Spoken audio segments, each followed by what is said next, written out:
Subo à tribuna hoje para falar um pouquinho do que vem acontecendo com a questão da segurança pública do Estado.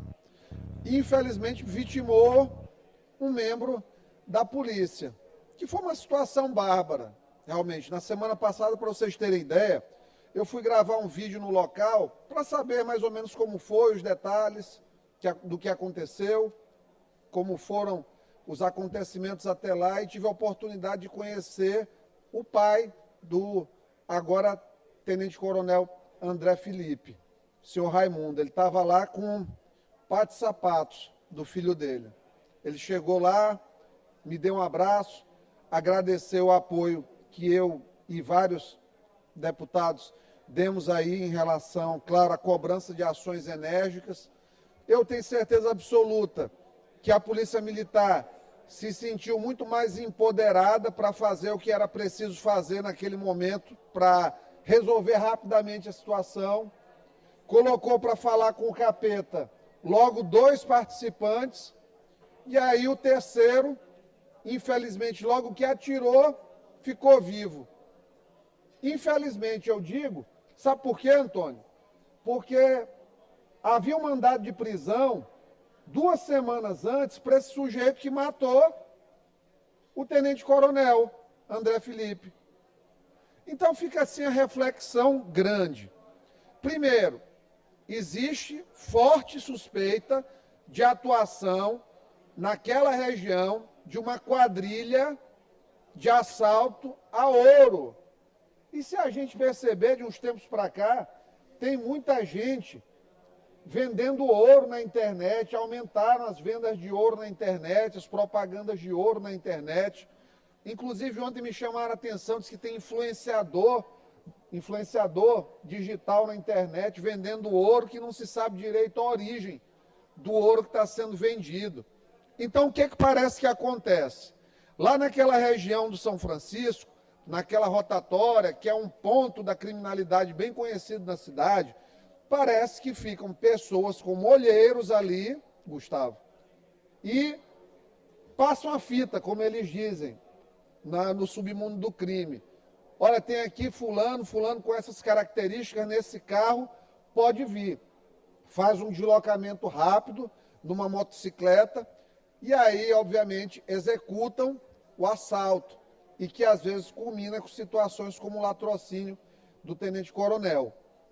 Isso precisa ser quebrado rapidamente, mas o ponto principal da coisa em relação à criminalidade aqui no Maranhão é que tem que ser desfeito de maneira urgente esse pacto que existe com essas facções, de tratar a facção com diálogo. Tem que descer o cacete em facção aqui no Maranhão. Coloca eles lá no presídio juntos, como era antigamente, para ver se matam. Porque essa coisa de regalia, de colocar para o lado um organizadinho aqui, um organizadinho outro, resultou nessa coisa. Estão comandando o crime lá de dentro de Pedrinhas, infelizmente. E aqui fora a população está cada vez mais sentindo o peso da insegurança. Se eu coloco mais policial na rua, é uma ação excelente. Mas só isso não resolve, porque tem que enfrentar quebrando a cadeia de comando e de proteção. Como é que um vagabundo daquele, deputado Pará, 21 anos de idade, um vagabundinho como aquele, entra com advogado pago pela facção? A gente tem que fazer essa reflexão. Porque não era para ter proteção da facção a um cidadão como aquele. E está lá. Claramente eles contam com a leniência do nosso processo penal frágil. Volto a dizer, o cara estava com mandado de prisão em aberto por roubo, 2 semanas que não foi cumprido, e a resultante inequívoca disso foi o fim da vida de um valoroso membro da Polícia Militar, mas que poderia ter sido um cidadão qualquer e teria o mesmo valor. E está aí. Mandados de prisão continuam em aberto, pessoas continuam dentro das prisões. 30% do sistema prisional brasileiro é constituído por pessoas que não foram a julgamento, não se sabe se são culpados, se são inocentes, e o pessoal que é visivelmente criminoso está solto na rua. Não canso de lembrar daquela juíza que, numa audiência de custódia, ficou perguntando para o bandido se ele estava sentindo frio, se ele queria um café, pediu para colocar um cobertor nele. Aquilo ali é o retrato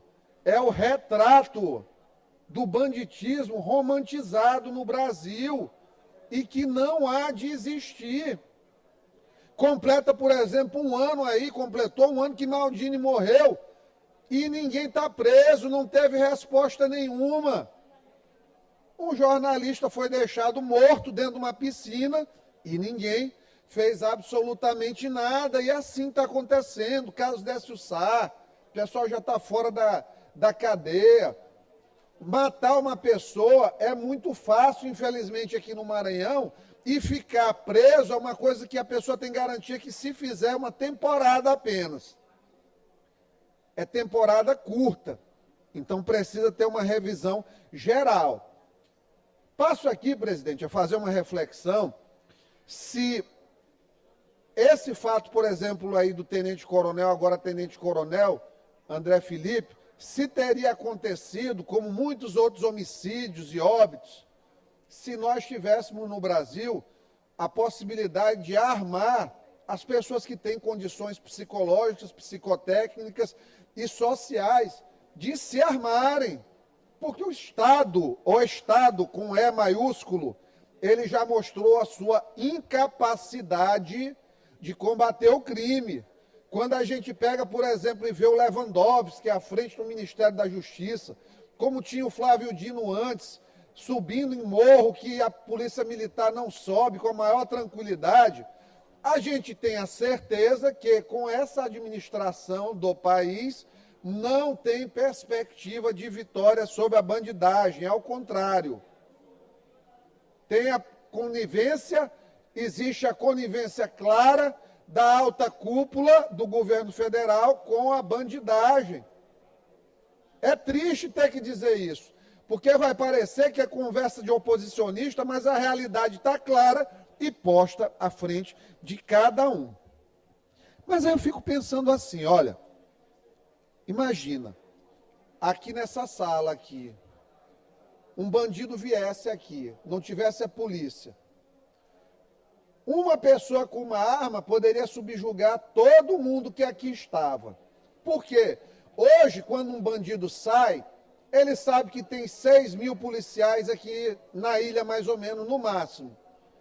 Ele tem calculado aí uma possibilidade de 0,5% de encontrar com alguém armado. Porque só quem tem direito à arma aqui, no Brasil, no Maranhão, em São Luís, ou é o bandido, que tem até mais arma do que a polícia, armas mais novas, diga-se de passagem, treina tiro mais do que a polícia, o bandido atira melhor do que o policial. Por quê? Porque o bandido tem o crime lá para comprar ilegalmente munição, eles treinam, eles fazem tudo que o policial hoje não faz, porque não tem condição a polícia hoje em dia de fazer, de dar um treinamento. Eu queria ver aqui, fazer uma pesquisa por dentro da polícia, para ver quantos por cento fizeram um curso de tiro nos últimos 120 dias. Eu acho que não chega a 5% da corporação. Fazer um treinamento, atirar, ir num stand de tiro para treinar a resposta. Porque tudo é treino.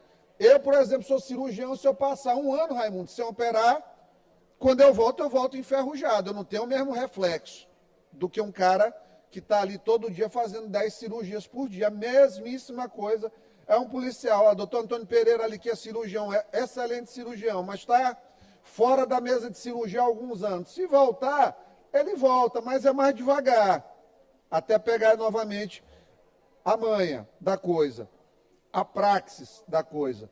Então, vamos lá.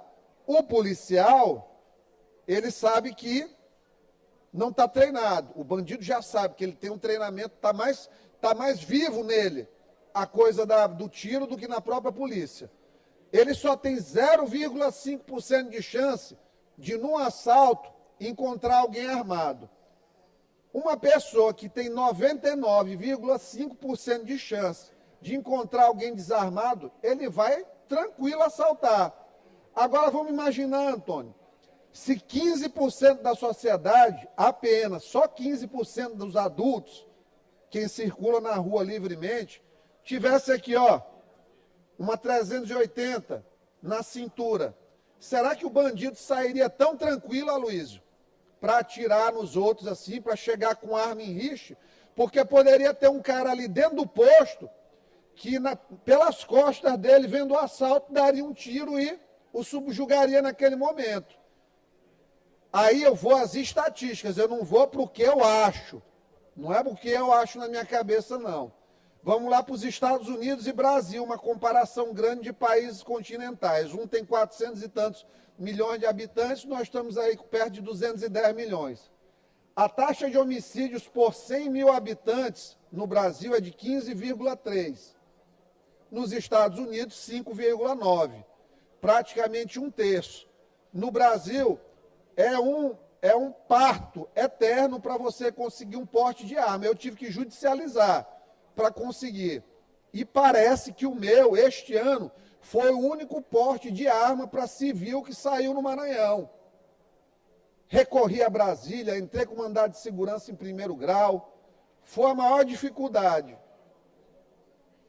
Nos Estados Unidos, os 50 estados, você permite que se use armas. Óbvio que tem alguns que têm leis estaduais mais frouxas e outros que têm checagem de antecedentes, uma série de coisas a mais que, obviamente, é importante que não dê arma para todo mundo. Mas para quem comprovar atendimento aos critérios mínimos, é importante que tenha. Porque você visita uma cidade na Flórida, Antônio, eles moram bota uma casa grande, com um pântano atrás, mas ladrão não entra. Não tem assalto. Último assalto, tem mais de 10 anos. Sabe por quê? Porque o cara sabe que se ele entrar naquela casa, pode ter um dono da casa com um fuzil e ele ir roubar a casa do cidadão e voltar com um tiro de fuzil no meio do peito morto. Então, assim, grosso modo falando, basta lembrar o que foi a Guerra Fria. Estados Unidos de um lado, União Soviética do outro. Tinham guerras entre os países estimulados, mas diretamente não. Nunca teve um confronto de soldado soviético com soldado americano. Sabe por quê? Porque ambos tinham arsenais nucleares. E quando se sabe que a pessoa do lado tem a mesma arma que nós temos, ninguém vai querer bancar o sabichão ou o machão e partir para cima de assaltar alguém ou de querer matar alguém. Da mesma forma que eu acho, por exemplo, porte de arma para mulher, tem situações de vulnerabilidade manifestas. A mulher está com medidas protetivas, faz-se uma avaliação psicológica, ela tem condições de ter porte de arma, dá a ela condição. Eu quero ver se vai chegar alguém para querer bater numa mulher dessa. Não vai, Fabiana. Não vai. Acabou a história de querer de violência psicológica em casa. É a solução para violência psicológica, para apanhar. Se souber que a mulher está com uma G42 pequenininha, aqui, ó, 8 tiros, só para assustar. Acaba, não vai. Passadinha de mão em bunda em ônibus, se a mulher tiver a possibilidade de andar armada, tu acha que vai ter? Não vai ter, acabou. Então, ou se evolui para uma discussão como essa em Brasília de maneira séria, com dados, embasada, com critérios claros, sem oba-oba, diferente do que normalmente se faz aqui nesse país, ou vai ser sempre a mesmíssima coisa. Monopólio de armas na mão dos bandidos é inadmissível. E é o que se tem hoje, infelizmente. Volto a dizer, se o bandido que hoje sai sabendo que ele só tem 0,5% de chance de encontrar com alguém armado na rua para combatê-lo, tivesse 15% da população, ele já não sairia de casa com a mesma pachorra de achar que pode assaltar ou matar alguém. Porque ele sabe que quem leva tiro, dá tiro também. Então isso é importantíssimo. Fica aqui esse recado. Hoje, amanheceram ruins os mercados brasileiros por conta da expectativa em relação à reunião do Banco Central, do Copom, do Comitê de Política Monetária Nacional. O dólar, que ontem fechou a 5,62, hoje ele já abriu a 5,71, com viés de alta ainda. E isso por quê? Por conta da expectativa quase certa do Banco Central aumentar mais meio ponto a taxa de juros anual, a chamada taxa Selic, que é a taxa que serve de referência para todas as aplicações financeiras e para todas as operações com juros. Deputado Rodrigo Lago, isso significa a maior taxa de juros desde 2006, deputado Rodrigo. 2006, praticamente 20 anos, não se precisou usar um remédio tão amargo quanto uma taxa de juros dessa para segurar a inflação e a dor que as famílias brasileiras estão tendo hoje quando vão ao supermercado e voltam com as sacolas praticamente vazias, consumindo aí metade do salário mínimo numa ida semanal ao supermercado. As pessoas mandam mensagem hoje pedindo cesta básica no WhatsApp, implorando comida em comentário de Instagram, porque não tem dinheiro para o mínimo. E hoje a atividade empresarial, deputado Florencio, ela travou, porque hoje você vai fazer um empréstimo, se for para o BNB, empréstimo para investir em produção, vai ter taxa de 10%. Tenta um giro de crédito aí num banco como Banco Bradesco, Banco do Brasil, está falando em 20% de taxa de financiamento do dinheiro. Ou seja, pesaram demais a mão na taxa de juros para segurar uma inflação, que é uma inflação relacionada à desaceleração, não é uma inflação de problema de oferta de produto, é uma inflação de desajuste fiscal, é uma inflação que é relacionada a aumento de gasto público e o país hoje está quebrado. Quebrado por quê? Porque simplesmente gastaram demais, aumentaram os gastos públicos. Ano que vem já sinalizaram, olha, não tem dinheiro para dar aumento para piso de educação, aumento de verba SUS, não tem dinheiro para nada disso. Não vamos conseguir, Leandro Belo, ano que vem, cumprir o mínimo constitucional, nem na saúde, nem na educação. Então, arrebentou. O desemprego que Vossa Excelência fala é um desemprego maquiado, que como é que eu tiro das estatísticas do desemprego 50 milhões de usuários de Bolsa Família? Porque, na verdade, deputado Leandro, se 50 milhões de brasileiros estão no Bolsa Família, é porque estão desempregados. Então, nós temos 25% da população desempregada. Mas nas estatísticas do IBGE, do Lula, só 6%, Braulio. Eu não consigo ver como essa conta fecha.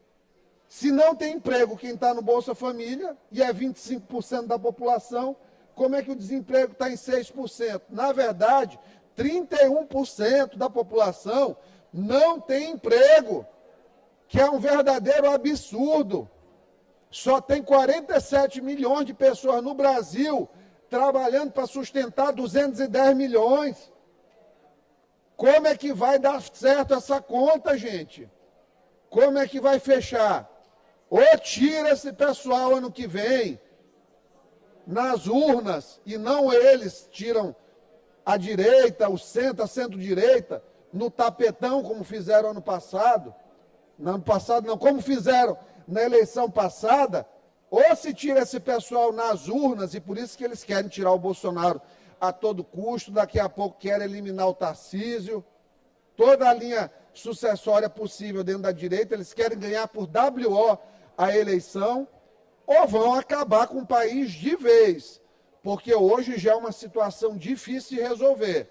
Claro que o Brasil é forte, claro que o Brasil é forte, claro que o Brasil é um país que tem uma economia que é capaz de ser aquecida, porque tem mercado consumidor grande, nós temos produção de commodities, nós temos um parque industrial adormecido, mas que pode ser fortalecido, giradas as alavancas corretas, mas da forma que está, nós vamos para o buraco.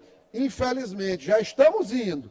E eu tenho, assim, vergonha quando sobe gente aqui, à tribuna ainda com coragem para defender esse governo Lula, que não tem uma marca. O governo acabou já. O Pedro Lucas, o deputado federal do Maranhão, recusou um ministério. Para vocês terem ideia do que aconteceu, um deputado federal do Maranhão recusou o ministério porque viu que não tem nada no ministério de entrega para fazer e que esse governo já acabou.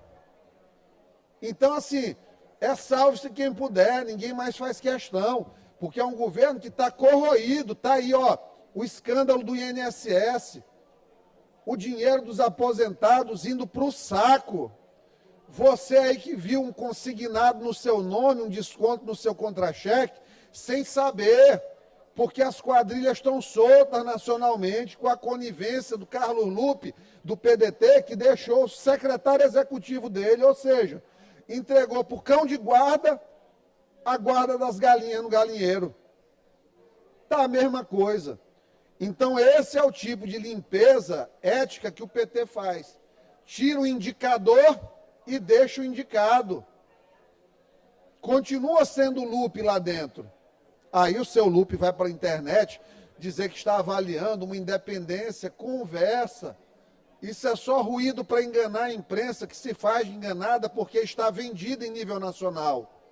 Folha de São Paulo, Globo, Terra, Metrópolis, todos recebendo dinheiro da comunicação. Nunca antes se gastou tanto na comunicação como no atual momento. E é por isso que eles têm horror ao Bolsonaro, porque o Bolsonaro comunicava diretamente com a população, não aceitou ser refém dos conglomerados familiares de mídia, não aceitou ser mais um joguete do sistema, como hoje, infelizmente, o Lula é. E é isso que a gente traz de importante quando fala de uma pré-candidatura ao Senado, para poder descontar esse gap que existe, essa diferença grande que existe de representação do Maranhão. Hoje nós não temos um senador no Maranhão debatendo os grandes temas nacionais. Tem que ter, para isso que a gente se coloca à disposição nessa jornada. Porque vai ver o que o seu Wellington, a dona Elisiane e a dona Ana Paula têm feito em relação a trazer esses grandes temas nacionais para discussão. Absolutamente nada. E não é ofensa em plano pessoal dizer que nenhum deles está servindo aos interesses nacionais. Nenhum. Então está aí um vazio. O Maranhão pede para ser representado no Senado adequadamente por alguém que tenha a condição de debater os grandes temas nacionais e com efetividade. Lá no Senado as coisas começam, de fato. Tem 81 representantes que conseguem fazer uma discussão coordenada, com tempo, sem contar 3 minutos correndo aqui para fazer um informe, uma fala, como é na Câmara Federal, sem fazer inscrição para não sei quantos dias depois. Então é o ambiente adequado para o Maranhão ter uma voz e uma representação adequada. E por isso que a gente se coloca nesse debate. Debate importantíssimo, inclusive. Debate que transpassa, inclusive, as fronteiras do Poder Legislativo e alcança a cúpula judiciária. Eu estava assistindo, me mandaram agora pela manhã, uma entrevista do vice-governador Felipe Camarão. Ele passou 70% da entrevista encomendada, que eu nunca tinha ouvido nem falar daquele veículo, falando ali das qualidades de Flávio Dino, que Flávio Dino ainda era uma importante figura política do Maranhão, para quem? Para quem aqui? Qual o voto que Flávio ainda tem aqui no Maranhão? Qual a saudade que ele deixou na imprensa? Talvez nos 3 aí no máximo, porque estavam próximos lá do núcleo. Deixou saudade de ninguém. A gente viu a grosseria que ele fez na semana passada com o desembargador Ricardo Dualib, uma pessoa maravilhosa, educada, um lorde em termos de tratamento. Está aqui o desembargador falando com ele, provavelmente queria marcar alguma reunião, ele virou as costas. Você tem meu telefone, homem? E foi falar com o Zé Raimundo. O desembargador ficou aqui no vácuo, sorriu ali envergonhado e continuou. Quando era governador e precisava da canetada de um desembargador, ou que poderia ter uma obrigação imposta por um desembargador no governo dele, ele tratava bem os desembargadores.